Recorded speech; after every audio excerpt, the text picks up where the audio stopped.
ነገሮች እስኪስተካከሉ የፈለገህን ብትል እኔ አልታዘብህም። አንተ እንድታዘብም እንዳትታዘብም ብዬ የምናገረው ነገር የለም። እሺ አሁን መጠጥ የምታቆምበት ጊዜ እኮ መጠጥ መጠጣት ማቆም አይደለም መርዝ መጠጣት ብጀምርም ደስተኛ ነኝ። ይህን ያህል ራሱን የሚጠላ ልጅ የለኝም። እኔም የልጁን ሕይወት መንገድ የሚያመሰቃቅል አባት የለኝም። እናትህ ልትመጣ ነው። ስለዚህ ወደ ቤት መግባት አለብህ። እኔ እናትም የለኝም። በዚህ ምድር ላይ ማንም የሌለኝ ሲሆን በቃ እኔ ማንንም አልፈልግም። ልጄ እባክህን እንደዚህ አትሁን። እና እንዴት ነው እባክህ? ከበሮ አንስቼ ልጨፍር? እስክስታ ልውረድ? እናት መምጣቷ መልካም ዜና፣ ለእኔ ደግሞ ምንም አይነት ስሜት የማይሰጠኝ ዜና ነው። እንደዚህ ሆነ እኮ ብታይ ታዝንብሃለች። ትዘና፣ ለእኔ ጉዳይ አይደለም። አሁን በእናትህ ተወኝ። እሺ ሳትለኝ አልተወህም። ልጄ ወደ ቤት። ሰላም ሰላም፣ ጤና ይስጥልኝ ውድ ተመልካቾቼ፣ እንዴት ናችሁ? ደህና ናችሁ ወይ? ሁሉ ሸጋ፣ ሁሉ መልካም ነው፣ እግዚአብሔር ይመስገን። እኔ እንግዲህ በጣም ደህና ነኝ። ዛሬ እየላችሁ የመጣሁት ቪዲዮ እንግዲህ ላይክና ሰብ እያረጋችሁ ገባ ገባ እንድትሉ እጋብዛችኋለሁ። እውነት ድራማ ክፍል 26 ነው እየላችሁ የመጣሁት። እስቲ ልሞክር ብዬ ነው። እንግዲህ እውነት ድራማ ክፍል 26 እናትና አባቱ ሚኪ አንድ ቤት የሉም፣ አንድ አገርም የሉም። ተለያይተው ለብቻ ነው ያሉትና ሚኪ ደግሞ በእናቱ በጣም ነው የተጎዳው። እናቴ ሆይ እኔ ብቻዬን ሁሌ ቁጭ ብዬ በጣም እየጠበኩሽ ነው። ዛሬ ከነገ ተመጫለሽ ብዬ ቁጭ ብዬ እየጠበቅኩሽ ነው። አንቺ ግን መጥፋቱን አብዝተሽዋል። ጭራሽ የምታደርጊው ነገር ደስ የሚለኝ ነገር አይደለምና ወዴት ነው? ሁሉም ነገር በአሳብ እያሰብኩሽ፣ ሁሉም ነገር በጣም እየተበታተነና በጣም ሁሉም ነገር እየጨለመብኝ ነውና የት ነው የሄድሽው? መቼ ነውስ የምትመጪው እናቴ ብሎ በጣም እያዘነ ነው። እናቴ ሆይ እኔ ባንቺ ሰበብ ህይወቴ ሁሉ ተበላሸ፣ አባቴም ህይወቴን ሁሉ አበላሸው። ስለዚህ አባቴም ከዚህ ህይወት ውስጥ እንዲወጣና እኔም ከዚህ ህይወት ውስጥ እንዲወጣ መፍትሄ የማገኘው አንቺ በመገኘትሽ ብቻ ነው እንጂ በሌላ ሰው አይደለም። እናቴ ሆይ የት ነው ያለሽው ብሎ ሚኪ እንግዲህ በጣም በአሁኑ ሰዓት አደጋ ላይ ነው ያለው ማለት ነው። ነገር ግን አባትዮ መጥቶ ሚኪ ምንድነው የሆንከው? ያንተ ችግርስ ምንድነው? አንተ እኔ ሰው አልመስልክም ወይ? ችግርህን ለኔ ልትናገር አትችልም ወይ? ስለዚህ ምንድነው የሆንከው ሚኪ ብሎ ሚኪን ሲያነጋግረው ነበረ። እኔ ምንም ነገር አልሆንኩም አባቴ፣ ስለዚህ ከህይወቴ ውስጥ እንድትወጣልኝ ብቻና ብቻ ነው የምፈልገው። አንተ አሁን ያንተ ችግር ትልቁ ምንድነው? ከህይወቴ ውስጥ ለምንድነው የማትወጣልኝ? ከህይወቴ ውስጥ ካልወጣክልኝ እኔ በፍጹም የሚስተካከልልኝ ነገር አንዲትም ነገር የለም አባቴ ሲለው ነበረ። ስለዚህ ልጄ እንዴት ነው ከህይወትህ ውስጥ የምወጣው? የወለድኩህም እኔ ነኝ፣ ያሳደግኩህም እኔ ነኝ። እናትህ ደግሞ ላንተ አደራ ሰታይ ነው የሄደችው። ስለዚህ እኔ እንዴት አድርጌ ነው ካንተ ህይወት ውስጥ የምወጣው? ነገሮቹ ሁሉ በጣም ከባድ እየሆነ ነው። ነገር ግን በጣም እያደረግኩልህና እየረዳሁህ እየመሰለኝ ነው። አንተ እኔን ይሄን አክል መሸሽና እኔን ይሄን አክል መጥላት ምንድን ነው ያስፈለገህ? እስቲ ንገረኝ እባክህ ልጄ። በፍጹም እንደሌላ ሰው ልጄ እኮ ነህ። በፍጹም እንደሌላ ሰው ሳታስበኝ የተሸገርከውን ነገር አሳብህን ሁሉ ብትገልጽልኝ እኮ እኔ እንኳን ላንተ ለሌላ ሰውም እተርፋለሁ። እባክህ ልጄ፣ እባክህ ሚኪ ቦታ አታሳጣኝ። እኔና እናትህ እያወራንና እየተነጋገርን ነው። እኔና እናትህ ሰማንያችን አልተፋታምና አንድ ላይ እንዳለን ነው የምቆጥረው። እሷ ሩቁም ብትሆን እየደወለች ልጄስ ምን ደረጃ ላይ ደረሰ፣ ልጄስ መውጫ መግቢያው እንዴት ነው ብላ እየጠየቀችኝ ነው። አንተ ዛሬ ይሄን መልስ ስትሰጠኝ እኔስ ምን እንደሚሰማኝ እንደ አባት ለእኔስ አታስብም ወይ? እባክህን ምኪ ካለክበት ቦታ ከዚህ መንገድ ላይ ብትመለስና ብንነጋገርና ኑሯችን ብንቀጥል ምን አለበት ሲለው ነበረ። እኔ ደግሞ ኑሮዬ የሚያምርልኝ አንተ ከህይወቴ ውስጥ ስትወጣልኝ ብቻና ብቻ ነው ህይወቴ የሚሰምርልኝ። እንደዚህማ እኔና አንተ ምንም አብረን ህይወት ልንቀጥልና ምንም እኔና አንተ አብረን ልንሮን ስለማንችል ስለዚህ አንተ ብትርቅልኝ ነው የሚሻለው ብሎ ሲማጸነው ነበረ ሚኪ አባቱ እንግዲህ እንደዚህ ሲለው በጣም እጅግ በጣም ልቡ ተነካ። ስለዚህ ግራ ግብት ሲለው ስልክ ደወለ። ስልክ ሲደውል ከሆነች ልጅ ጋራ ስልክ ሲደውል ነበረ። ከዛ በፊት እሱ ከእናቱ ጋራ ደግሞ እናቱ ትሁን ጎረቤት ወይ ሌላ ትሁን እማቀው ታሪክ የለም።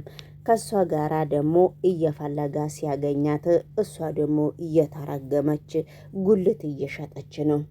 እረ አንቺ ትልቅ ሰው ሆነሽ እኔና አንቺ ኑሯችን አብረን ለመኖር እየተቀጣጠርን እያለ ደሞሳ ምንድነው ከዚህ መንገድ ላይ የምትሰሪው? ከዚህ መንገድ ላይ ምን ጉዳይ አለሽ ብሎ ሲጠይቃት ነበረ። እኔ ጉዳይማ ከስራዬ ነው እንጂ ከሰው አይደለም። እኔ ጉልቴን እየሸኩ ነው። እዚህ ደግሞ ቤትም አላስቀምጥም ብለከኝ እኔ ደግሞ እዚህ ጋር መጣክ ከኔ ጋራ ምን እንደደና ሰው ልታወራ ትሞክራለክ? ስለዚህ ከኔ ምንድነው የፈለከው ብላ ስትጠይቀው ነበረ።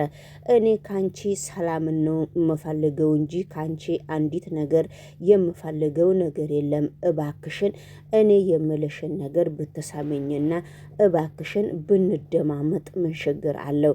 እኔ እዚህ ቁጭ ብለሽ የምትሸጪውን ነገር ተይውና ቤት ውስጥን ገዝቼ ያመጣሁትንም ከፈለግሽ እኔ አስረክብሻለሁ። ምንም ችግር የለብኝም። ስለዚህ ለምንድነው የምትጨናነቀው?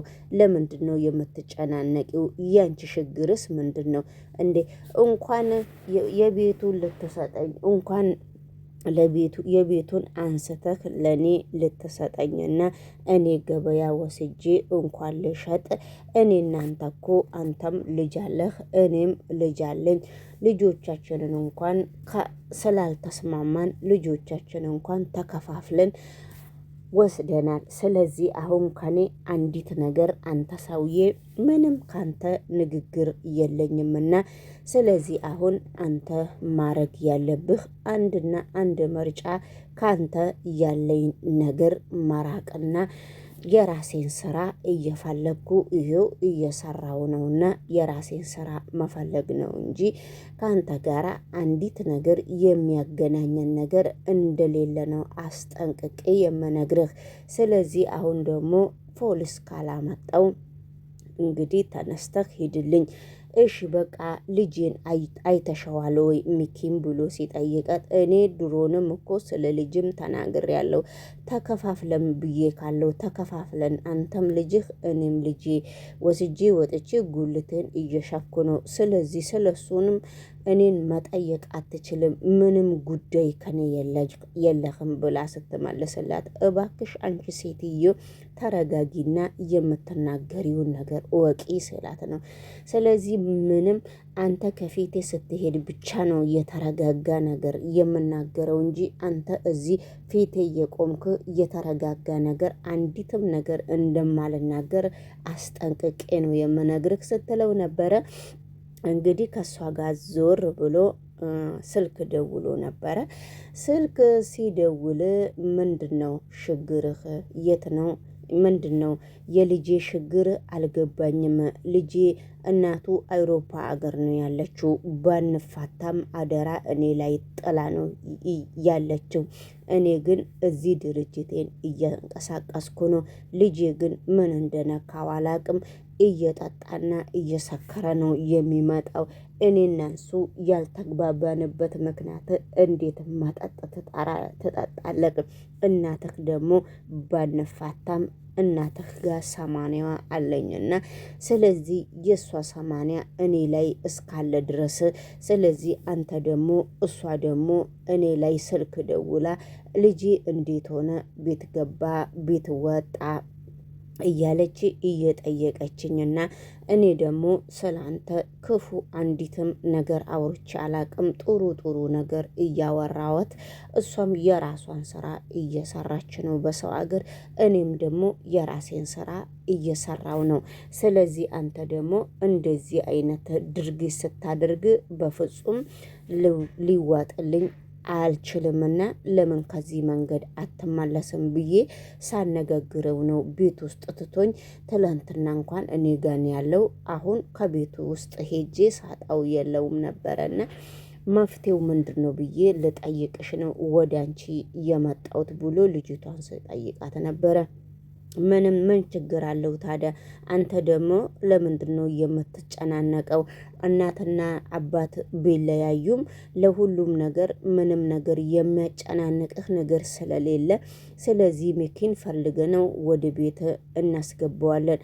አንተ ደግሞ ከራቀች ባለቤትክና ባለቤትክ ከርቀት ቁጭ ብላ እሷ ላይ 80 አለኝ ልጁ ግን እኔ ጋር እስካለ ድረስ ልጁን መጥፎ ህይወት ውስጥ ገባ ብለክ አንተ ደግሞ ለዚች ለንብረት ብላ አንተን ትታ የራቀችህን ሴት ስለዚህ ለሷ ደግሞ ስትጨናነቅ ለራስክ ህይወት ደግሞ ግዴታ እርሶም ማሰብ አለብህ ብላ ልጅቷ መልስ ስትሰጠው ነበረ።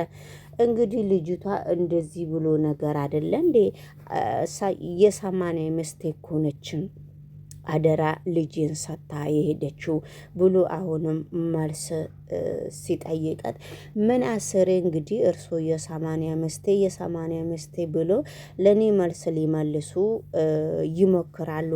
ነገር ግን እኔ እኮ ይሄንን ያሰብኩት ነገሮቹ ሊያስጨንቁህ ይችላሉ።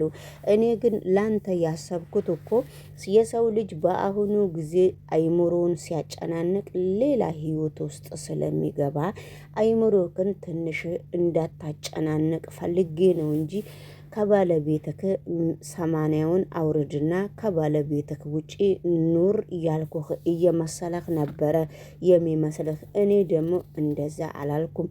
የሰው ልጅ በመጀመሪያ ደረጃ የራሱን አይምሮ ጠብቆ ነው ለሰው ተመልሶ የሰውን አይምሮ የሚጠብቀው። መጀመሪያ ከራስ በላይ ሰማይ የሚባል ነገር አለና ለእርሶ ብዬ ነው እንጂ ጭራሽ ባለቤትክን ጥላትና ጭራሽ የራሷ ጉዳይ ለማለት ፈልጌ አይደለም። ለማንኛውም እርሶ በፍጹም አታስቡና እኔ ደግሞ እርሶ እስከምትረጋጉ ድረስ ለእርሶ ብዬ እኔ ደግሞ ካንተ ጋራ ፍለጋውን ቃል እንደምገባለህ እንደምቀጥል ልነግርህ ነው ስትለው፣ አው ልጅ እባክሽ በጣም ነው የማመሰግነው። እኔም በዚህ አቅጣጫ እፈልገዋለሁ፣ አንቺም በዚህ አቅጣጫ ፈልጊልኝ። ስታገኙ ወይ እኔም እደውልልሻለሁ ወይ አንቺም ትደውይልኛለሽ በሚባል ሁኔታ ተስማምተው እንግዲህ ለየብቻ ተለያይተው ሲፈልጉት ነበረ። ሚኪ ደግሞ ጭራሽ ሰክሮ ብስብስ ብሎ አይላንድ ቦታ ቁጭ ብሎ አይላንዱን ይሰበስባል። የሚያደርገው ነገር የለም። ስለዚህ እናቴ እኮ ባንቺ ሰበብ ሁሉም ነገር ህይወቴም ተበላሸ፣ ሁለመናዬ ፈራረሰ ብሎ እንግዲህ ቆሻሻ ውስጥ ቁጭ ብሎ ሲያወራ ፈልጋ ስታገኘው ስልክ ደውላ እሱንም ስታነጋግረው ከፊቴ ዞር በይ አይንሽንም ማየት አልፈልግም ስል ቢያንስ እንኳን ምግብ ትንሽ ብላ አዙሮ እንዳይደፋክ ነው እኔ ብቻ ነው ያየው። ማንም ሰው ደውዬም አላመጣም። ማንም ሰው እንደዚህ አይነት ህይወት ውስጥ እያለክ ማንም ሰው እንዲያየክ አልፈልግም እና አሁን አንድና አንድ የምፈልገው ምግብ ብቻ እንድትበላ ነው ብላ በግድ ጎትታ ምግብ ወስዳ ምግቡን አበላችውና ከዛ በኋላ አባትየውን ለመጥራት ስትሞክር አይናችሁንም ማየት አልፈልግም ብሎ ሚኪ እንግዲህ ከሷ እጅ አምልጦ ወደ ሌላ ቦታ ሄደ። በመካከሉ ለአባትየው ደውላ ከአባትየው ጋር ሲገናኙ ሚኪ የለም ምግብ አብልቼው ምን ብዬው ስትል ለምን እንዳገኘሽው ሳትደውይልኝ ስላት እኔ ምግብ ይብላ በጣም ነው የከሳው በጣም ሰው አይመስልም አሳዝኖኝ ነው ብላ ስትናገር ላይክ እና ሰብ አድርጉ ውድ ቤተሰቦቼ። ላንቺ ነገሮች ሁሉ ቀላል ናቸው። ነገሮችን ሁሉ ካላቀለልን እዛው ለኛ ግዙፉ ድርጅቴ ተሸርሽሮ ድጋሚ ከስር መጀመር አልፈልግም።